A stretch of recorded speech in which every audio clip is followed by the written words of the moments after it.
to Out of the Box. We're so glad you're able to join us today. We're continuing our program on health matters. Today I have my co-host, my lovely husband. Hello, I'm Joe Daniels. I'm really glad to be on this show tonight. And we have our health expert with us, who are going to elaborate more on the various diseases and infirmities that we've talked about and how to prevent them. So we're just going to jump right in and get them to introduce themselves for those who haven't caught up with us in the last few episodes. Over to you, Dr. Fenojo. Just give us a... Thank you so much. Again, thank you so much. It's good to be back. Once again, I'm Dr. Fenojo. I'm a GP. I work locally on the NHS in UK, and also I'm the host of Maranatha Christian Teaching Channel on YouTube. Thank you. Thank you. You're welcome. Dr. Thank you so much once again for having me. I'm really happy and excited to be here once again. Thank you. So like you said, my name is Eno Oluwole. I'm also a GP and I work in the NHS here in the UK. I'm also the president and founder of Amazing Treasures Women Ministry here in Nottingham. Thank you for coming. Thank you. So, Dr. Fernando, do you want to take us through some of the diseases we've talked about and just elaborate? Okay. I mean, obviously, in all the program episodes we've done so far, we've mentioned quite a number, we've touched on quite a number of disease process, and at the moment, we are actually talking about prevention. Yes. And I know in previous episode we were particularly honking down on diet, and we're going to move that forward a little bit. I think one thing I want to touch today is, before we move on, is to talk about Nhs Health Check. I know in other parts of the world that may be different. It may be called different name or it may appear in different way. But essentially, what we are talking about is how do we reduce the risk? Okay, how do we reduce the risk of people developing these diseases? Because we know that a lot of the risks are modifiable. Before we move on, here in UK, we have what we call Nhs Health Check. And the whole idea is for us to be able to pick up the signs of a lot of these diseases before they start causing problems. And that is the whole idea. So what tends to happen is that from about the age of 40, NHS will invite people regularly to come. Now, I know COVID has thrown things off a little bit, but we are slowly trying to return back to where we are. So that's the whole idea. Bring people in, check their blood pressure, check their blood test, what's their cholesterol level, what is their blood pressure, what is their iron level, and things like that, okay? Do all this health check regularly now. For people that have pre-existing problem, they have their own check quite more regularly, depending on what type of problem they have. So people come in, we do this series of blood tests, they do their blood pressure, they do their weight, they do a couple of other things, and then we can start picking up a couple of things that could potentially be a problem. So somebody that already have high blood pressure, somebody that have raised cholesterol, that can be treated before it causes stroke or causes heart attack. Okay. And these also coupled with those other things that we are talking about actually goes a long way in preventing a lot of this disease entity. But again, like I said earlier, even for those people that already have problems, if they have this health check regularly, it makes sure that we can control this disease so that it doesn't give rise to complication, because then those complications can then cause many other problems. And also in NHS, and this can be the case wherever people find themselves, we also have programs where people are immunized against most common diseases, childhood diseases. So parents need to take their children to have vaccine, and vaccines work. All right, vaccines work and people need to understand. I mean, it has saved a lot of life. Okay, and we have that, and also we have regular screening. Okay, and all these you know, how will I call it now, all these processes, all these protocols are to try and pick up things very early and do something about them very early. That's great. That's great. You mentioned NHS check. Mm-hmm. Is this something, and you mentioned it's from the age of 40. Yeah. Is it possible to have them every year? That's one. Secondly, say you went for your NHS check, you were fine, but you're 41, 42, and you suddenly develop something. How would you know? Okay, good, very good question. So it's all about whether somebody have a pre-existing problem or not. So let's say somebody turned it at 40, they did their NHS check and everything is fine. They don't need to have it every year.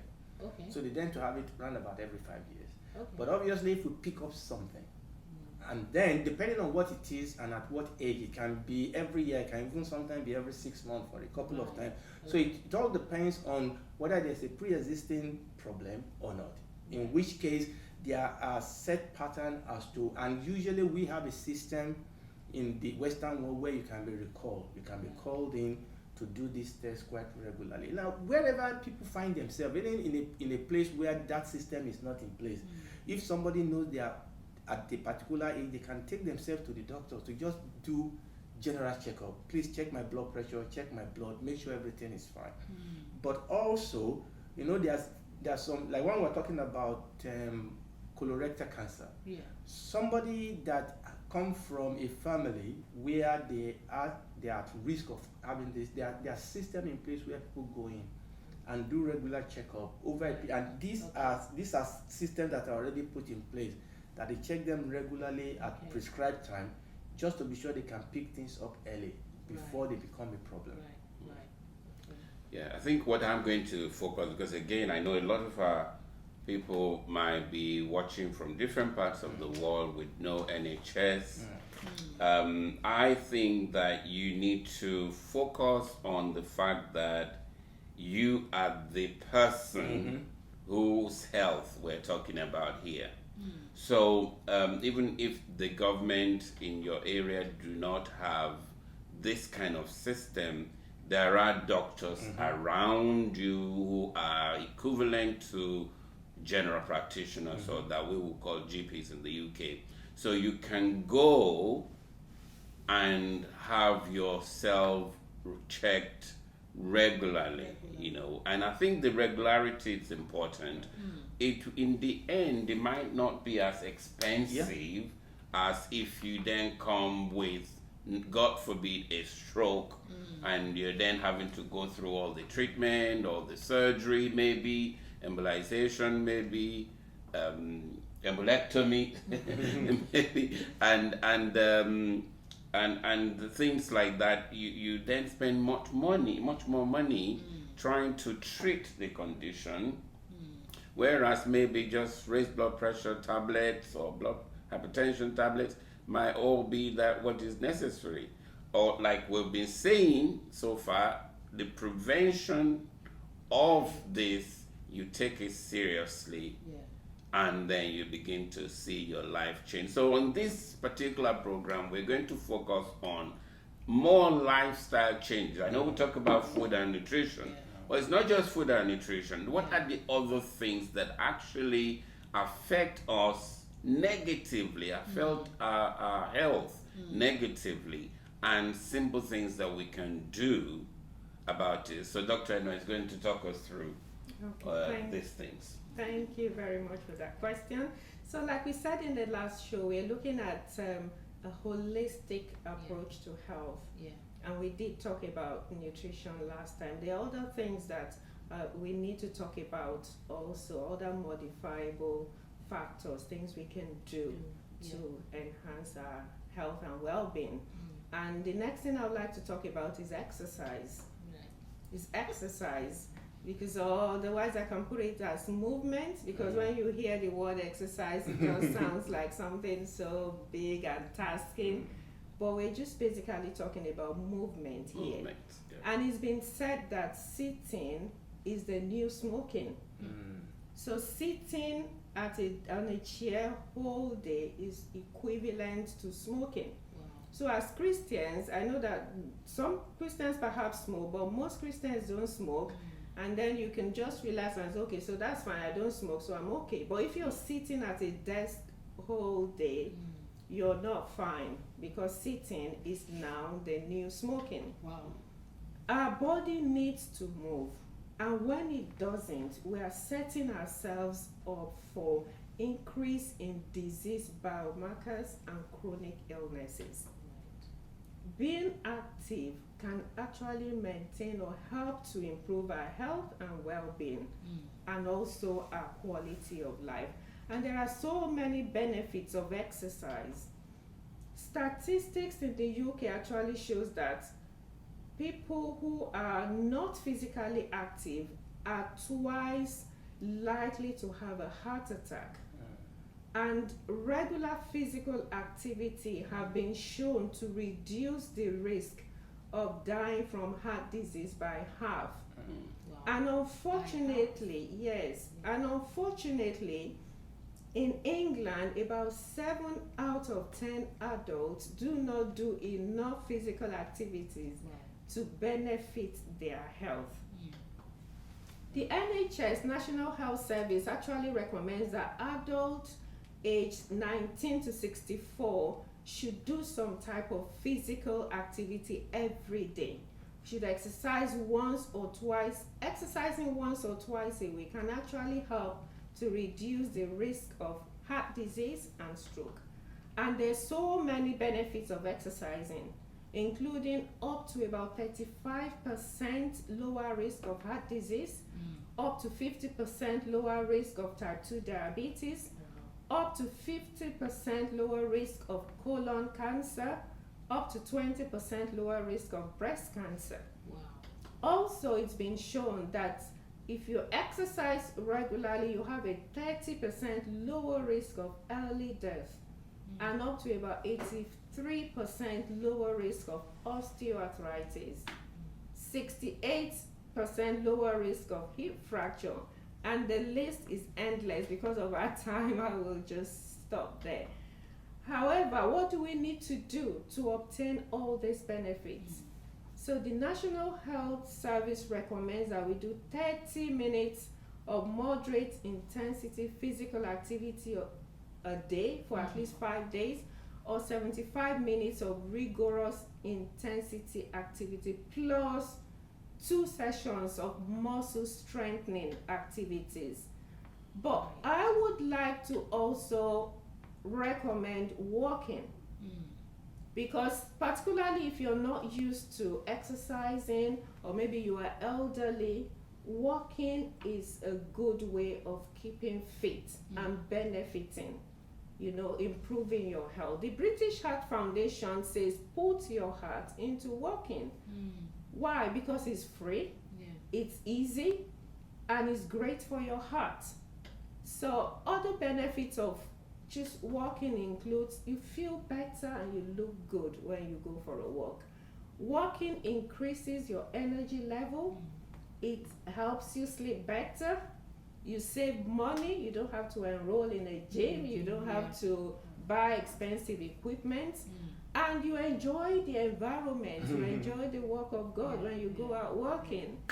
It increases your confidence, self-esteem, it reduces the level of stress, and helps to manage your weight, as well as, who knows, you may bump into someone when you go out walking. It's a way of making friends. If you keep walking on the same route every day, and you keep meeting the same person, after a while you start saying hello, and that's how friendship starts. And we're going to be talking about relationships, which is another way of sort of helping and improving our health, our health and well-being. I mean, the other thing that people don't consider a lot, okay, maybe I'll just stop here for any contribution on the exercise before I move on. I think I want to kind of like talk from the everyday person going to work, very busy, time is not on their side, they go out early, they come back really late, don't have time to walk. When I come back, I just want to eat, and that kind of thing, because that's the reality of many people out there. So I'm thinking, when you said movement, could we include something like, okay, yeah, I've gone out early, I've come back home, I want to have something to eat. Could we say something like just lifting up your hands and doing a dance or walking up and down? Would that contribute to us? Absolutely. Right, okay. Every movement counts. Right, okay.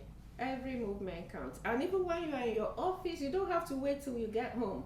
When you are in your office, you can do some stretching. Okay. In your office, you can get up and Lift walk. up your feet on the desk. Absolutely. Right, It's okay. all about movement. Right. You don't have to just be thinking about, okay, I have to go to the gym or I'll wait till I get home. We need to walk in into our schedule as much as possible. Maybe you've been in your office, you've been there for an hour or two. Just get up, go to the loo or go somewhere, just 5 minutes, come back, or even just stand up in your office and just do a bit of stretching for a minute or two. All that counts. In your house, you can walk up and down the stairs. That counts as well. So movement as a lifestyle, kind of, you That's know, right. Correct. weave it into our lifestyle. Yeah. I think we need to move. I mean, throughout this, we need to get this out of this program. I'm hoping that somebody is going to say, you know what, I am going to make a change in my movement, what we call it, movement pattern, movement decision, movement lifestyle. You're going to start moving more centrally. I mean, in some parts of the world, people are on their feet, they are going, they are walking, they are running, and that is the lifestyle. It's interesting also that in this same part of the world, that's where once they get a little bit of money in the pocket, that's when the movement just reduces so much. So somebody's there driving them to everywhere, carrying their bags, doing everything for them. And no wonder that sometimes there's been a pattern of shift of the illness type in the developing part of the world into almost like, the developed part of the world where all the technology is not available, but we're eating, fast food, we're eating, high sugar diet, high salt diet, but the medical facilities is not as well established. So I think that this program hopefully is giving you some food for thought about the kind of lifestyle changes that you need to make. So exercise, like we said in the last program, is it. But there are more than that. What else do we need to do? Well, sleep is very important. Right. Sleep is an important part of our daily routine. And it's been said that we spend about 1/3 of our life sleeping. But what really matters is the quality, the amount and the quality. Because you could sleep for 10 hours and you wake up, you're still feeling tired, exhausted. The amount and the quality really matters. And having too much or too little also affects our health. And we're going to be talking shortly about what is enough. What is the enough amount of hours we need to sleep. But sleep deprivation has been shown to cause increase in heart disease, one way or the other. Also, there is increase in type 2 diabetes if you're sleep deprived. There is, of course, increased reaction time, decreased accuracy. You can't concentrate. You're yawning. There's memory impairment. Your judgment is sort of affected as a result, and some people actually exhibit symptoms similar to ADHD. Particularly in children, you might find a child that is exhibiting symptoms of hyperactivity, and you may think this child has ADHD, but it could just be that the child is not having enough sleep. Wow. So it's an important area that we need to look at. And studies have actually shown also that short duration of sleep is associated with 15% higher risk of stroke. We spoke about stroke the previous program. Also associated with 48% higher risk of coronary heart disease, 28% risk of you developing type 2 diabetes, 21% higher risk of hypertension, 58% higher risk of obesity. So we can see that all these things we're talking about really, really matter, and they help to prevent the chronic diseases. So how much sleep do we need? The amount of sleep you need varies from age 1 day to 100, for example. So, but on average, if you are 24 to 64 years old, or sorry, if you are 25 to 64 years old, you need on average about 7 to 9 hours of sleep. Oh, wow. But there could be a bit of variation. It ranges from about 6 to 10 hours. Right. Of course, it depends on your metabolism. It depends on a lot of factors, your gender, what you do, and things like that. But on average, we should all aim to get about 7 to 9 hours of sleep. And if you, like I said, the range is 6 to 10. But if you're sleeping less, we've talked about the effects of or the impact on our health. It's similar to also if you're sleeping more. Yeah, because someone might say, okay, I need to sleep more now. Well, some people might say, like for the Christians, some Christians, they might say, if we sleep all these hours, where are we going to, when are we going to fight? Do warfare. Where are you going to be fighting the devil? Midnight prayer. Well, we need to be healthy to be able to fight the devil. That's what we are talking about. Well, I hope nobody's fighting the devil. Jesus already fought the Jesus devil. has already won the fight for us on the cross of Calvary. That's right. Yeah. I think the only thing I would just add to that is that unfortunately there are some disease processes that actually prevent people from sleeping. Okay, so I think talking about this is number one, that people need to learn about sleep hygiene. Okay.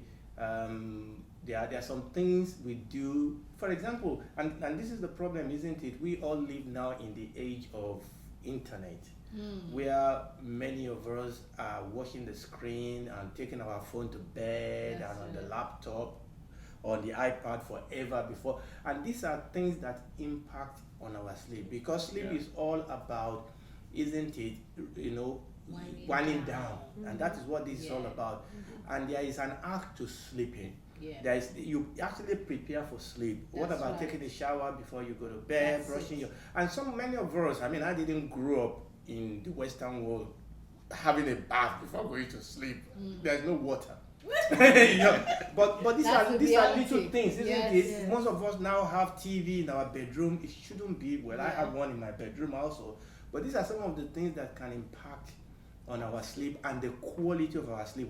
At what point do you eat before going to bed? That's right. Okay, that can impact on your sleep. When you go and load your food, your tummy with food an hour before, all the blood will go away from your brain to your stomach, and that will affect the sleep. And also, I will just mention something which is very important also. Now, there's many disease entities will also affect sleep, but I want to talk about one called sleep apnea. If you have spouses or children that snores a lot, snoring itself is not a problem.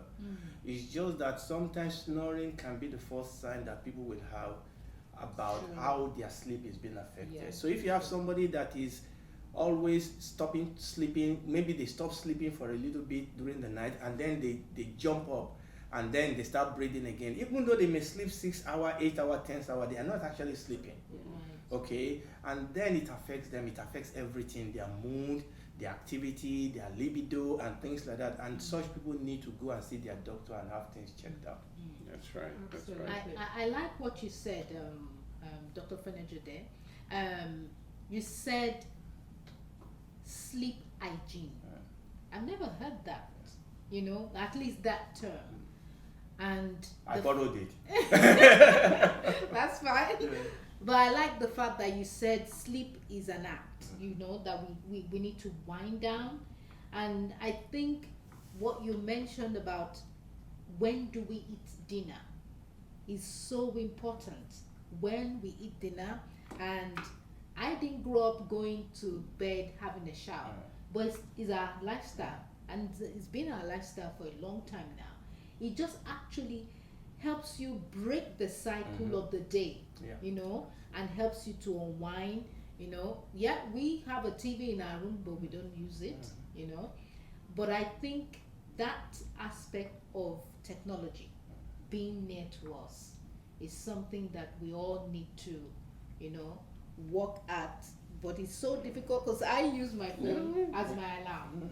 I use my phone as my alarm. No, I think these are all lifestyle issues. Yes. That's the reason why we're talking about this, is so you can learn about these things and then make some decisions, make some choices. Remember, choose life. So if you're going to choose life, you have to choose your sleep pattern, choose your sleep hygiene, if you like, and begin to make some of the adjustment. If you like to eat late in the night, 10 o'clock, because you maybe come back, then you must have to, you might have to change to have a good lunch at work. That's it. So that when you come home, you're not going to now demolish this mountain of mountain of something. Yes. And also, I was just going to add steps to a good night's sleep. The sleep hygiene is very good. You can actually get that from the online. You can get a leaflet and just read through because it helps you. But some other things to do is to maintain a sleep schedule. I think we need to plan that into our schedule, because we know that if you're 25 to 64, you should have on average 7 to 9 hours sleep. Plan that into your day, and it should be 7 days a week, not just 5 days or only weekend. Maintain that schedule, and you'll find after some time your body system get used to it. And when is that time, you find that you get up at that time and you start to notice the benefits. Also, if you drink coffee or caffeine, I know a lot of people do, it's better to take the last cup at 2 p.m. 2 p.m. Roughly on average, about 2 p.m. because if you're drinking coffee late, maybe lingers on, and that would disturb, of course, your sleep. We talked about food as well, eating late in the night. Generally, it's better if we can give about 4 hours from last meal to bedtime. That will help. And like Dr. Jerry said, if that's not going to be possible, then make sure you have a heavy lunch. So that you don't have to eat a lot in the evening. Regular exercise has also been shown to help with good sleep pattern. Can I touch on the point of people who snore? I know this is a sensitive issue, especially for married people, but I think it will help somebody out there. Your spouse, women snore, but most of the time men snore. How can, what are the things that, say for instance, whichever spouse snores, what are the things that they can do to ensure they have a good night's sleep, to benefit from that, benefit from sleeping well rested? And what are the things that the spouse who is not snoring can do to ensure they have a good night's sleep? Yes, I mean, that's a difficult one. But let's start it this way. Snoring is not a disease. No. So that's the first thing. People don't go and see their doctors because they're snoring. Okay, and that is because there's a lot of lies out there on the internet about snoring.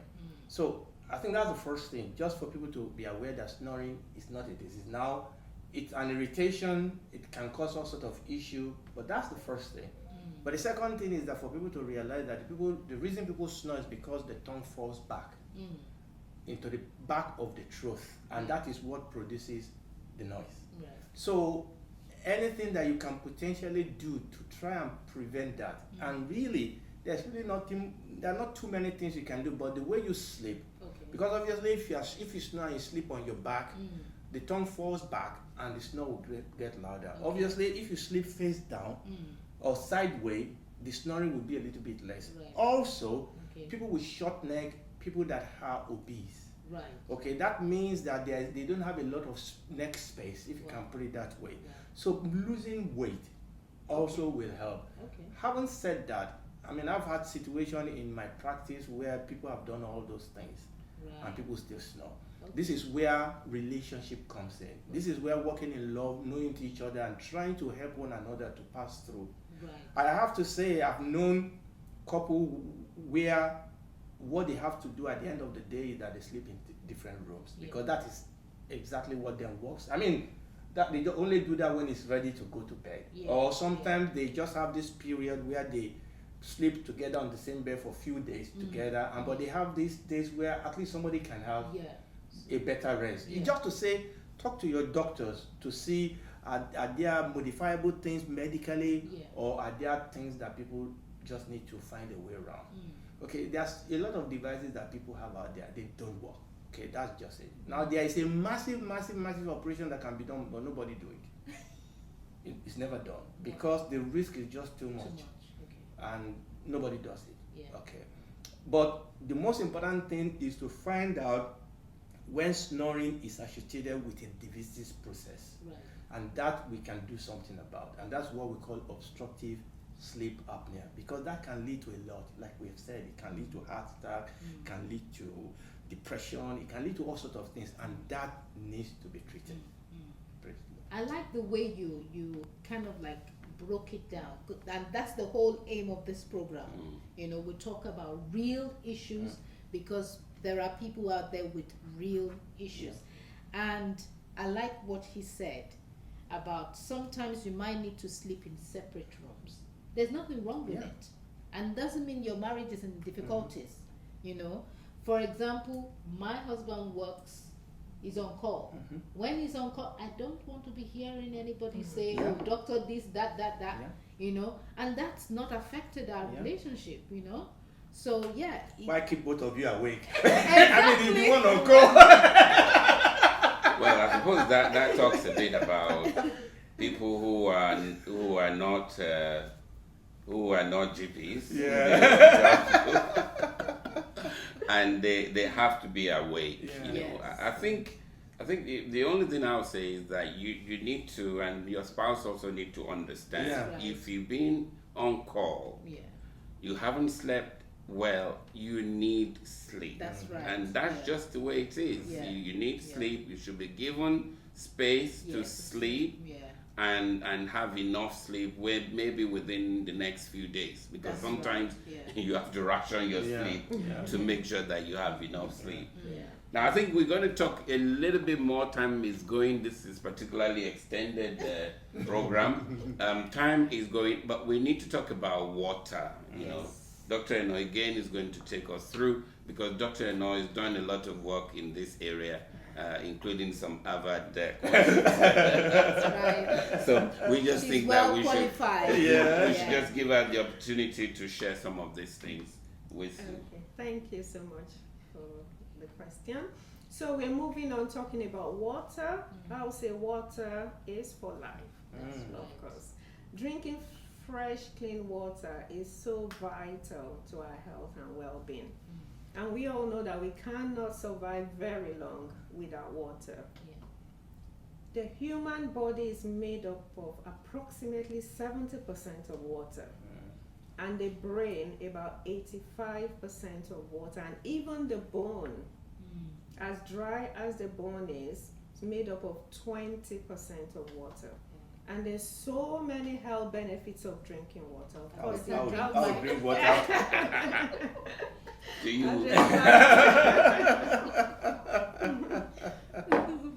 Helps to deliver oxygen to the body, to the cells, food digestion, helps with brain function. It helps with flushing out toxins from the body. It helps regulate the body's temperature. Helps to protect vital organs. There's just so many. It helps to reduce headaches. So perhaps if you're one that you're constantly suffering from headaches, you might want to look at your fluid intake. Perhaps you're not drinking enough.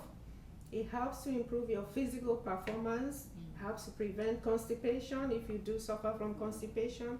That's another area to look into. Also helps to prevent arthritis and joint problems. There's so many health benefits of drinking pure clean water. Helps with your skin as well. Yeah, it helps with weight loss. It's been proven.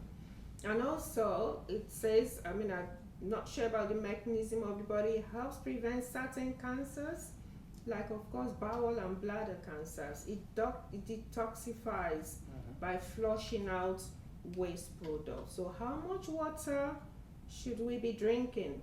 I would say it varies depending on your level of activity and whether you're male or female, as well as your metabolism.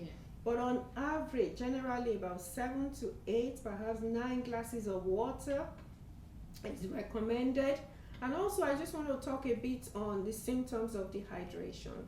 Because when you're dehydrated, some of the symptoms include tiredness. I know tiredness is a broad symptom. You can be tired in so many different conditions. But perhaps if you're always tired all the time, you might want to look at your fluid intake. Are you drinking enough water? I've mentioned headaches, lack of concentration, you're feeling giddy, you're feeling lightheaded. It could be a sign of a symptom of depression. We've touched on constipation as well as muscle cramps. And a rule of thumb to know whether you're drinking enough fluids is to look at the color of your urine. If your urine is clear, then it gives you a rough gauge estimate that you're perhaps drinking enough water. But if your urine is very concentrated and dark, yellow, then it means you just need to drink a bit more fluids. Now, if I may come in there, because that is really very important. Because when we talk about water intake, we also have to talk about the kidney. Because the kidney is like the washing machine of the body. And the washing machine needs water. Right. Okay, so if you are not taking enough water, the washing machine doesn't have enough water to clean the area. So that means that the toxins are not being taken out of the body. That means that the toxins are being retained in the body. That means that they are causing problems. And unfortunately, also that means that it's affecting the function of the kidney. So really drinking water is absolutely important. Back to you. Yes, absolutely, you're absolutely right. I think I'm just going to move on because of our time. I'd also like to talk about relationship, because relationship is so important. Dr. Markle and the executive director of Open Source Wellness in California said that community is medicine, and I totally agree with her, because there are lots of health benefits in having a good, healthy relationship and social connections. Like it has a positive impact on our mental health, depression, anxiety. It's also been shown to strengthen our immune system and speeds up recovery from illnesses. If you're in a good relationship, a good support network, good social connection, you find you recover quickly, more quicker from an illness. It's also been shown to lengthen our lives if we have that social connection. Also, for older people with strong relationships or connections, they have been shown to have a better quality of life, to be more satisfied with their life. They have a lower risk of dementia. We spoke about dementia in the previous program. Lower risk of dementia and mental decline, and they found out that they actually need less domestic support. You see, but also I just want to touch a bit on younger people, particularly teenagers and people in their 20s. It's been shown that lack of social relationship can have a direct impact on a young person's life and physical well-being by increasing the risk of obesity and chronic inflammation, which we know is the root cause of so many of the chronic diseases that we're seeing nowadays, and also high blood pressure. And it's been shown that these three conditions go on, leads on to things like heart attack, stroke, and cancers, even in later years. So our social connection is so very, very important. And even if you have a healthy lifestyle, for example, you're eating all the good food, you're exercising, you're resting, it's also been shown that still having that good relationship, that love, that sense of community, that social connection also has a significant impact and is like an added boost to your health. So it's so significant that we have this connections. Praise God. Praise I'll God. stop here. Praise I know our Yeah. time is fast. Well, time is really fast spent on this Yeah. one, but I think it's when we were kind of planning for this, we did discuss about what should we put emphasis on. You know, we could talk a lot about different diseases. We could talk about the spirituality side of things and believing God and do, you know, that kind of. But we felt that it's the preventative side of things that we don't talk a lot more about, and that's the reason why we're bringing this within the context of Out of the Box. And for our Faith Chapel Network audience, we also feel it's important for them to begin to see how they can improve and modify, you know, disease, especially when they're hereditary. That is, you're familiar, you've inherited it from your family. There's something that you can do about it, apart from the spiritual side of things. Now, I want you to please help me to thank Dr. Eno and Dr. Femi for coming on to this show, and therefore my wife also. I really appreciate your audience. Thank you for staying with us over this series. Now, we are going to do one more program that may be a little bit controversial, but that's what Out of the Box is about. So we might not show it on Faith Chapel Network, but we may do. You know, but we're going to come back and talk about the spiritual side of things. How do we look at disease or illnesses within the body of Christ, within the church, and what really should we be doing? That's right. You know, so until we come across you again for our next program, remain blessed and remember that you can do all things through Christ that gives us strength.